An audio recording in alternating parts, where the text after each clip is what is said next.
In our post effects, a little glow goes a long way. We don't want the entire image to glow, but rather just the brightest parts. I've got my depth of field on, and I may push my color just a little bit more so that my glow really shows up nicely. Because glow is based on luminance, we need to make sure we have that really nailed before putting the glow in. I'll select my adjustment layer, and in the Effect Controls, roll up the camera lens blur. I don't need the UI, but I just simply need it applied. Now I'm going to put in some color correction. I'll choose Effect and Synthetic Aperture Color Finesse. My Color Finesse has some really powerful color correction, and I'll use this for finally pushing the color around.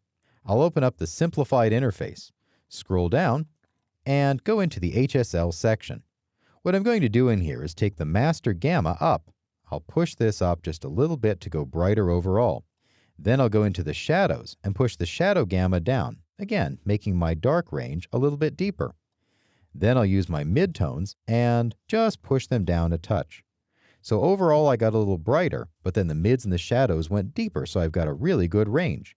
And now, right here next to the window frame, I've got just the littlest bit of a hot spot, and a glow will sit nicely there.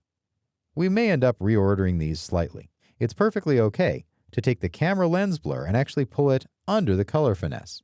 And this way, the color finesse is affecting the luminance before any blur or bloom is applied. Now I'll get my glow on. Again, making sure my adjustment layer is selected, and right-clicking, choosing in my Effects, Stylize, and Glow. The glow initially is a little funny looking because of where the threshold is and how big it is. What I'm going to do is pull up that glow threshold. This is the start point of the glow, and I'll get it right up here almost 80%, so it just grabs the hot spots on the right side. Then I'll change the glow colors over from the original colors to my A and B, and I'll leave them at black and white. So I get just the littlest bit of a hot spot right here on that surface. Then finally, I'll bring up the radius to soften out that glow. If you'd like, you could also mask this on another layer by using one of your masks, although at the moment I'm going to leave it alone because I like the look. I've got just the littlest bit of a hot spot on that wall. We could also put a glow on a bit of the stairs or even the light fixtures if they really need to look like they're on. We want to keep it subtle, that's the important thing. A little glow goes a long way. And it's very easy with using glow to simply blow out the image, and I want it to maintain the color I've worked so hard to produce.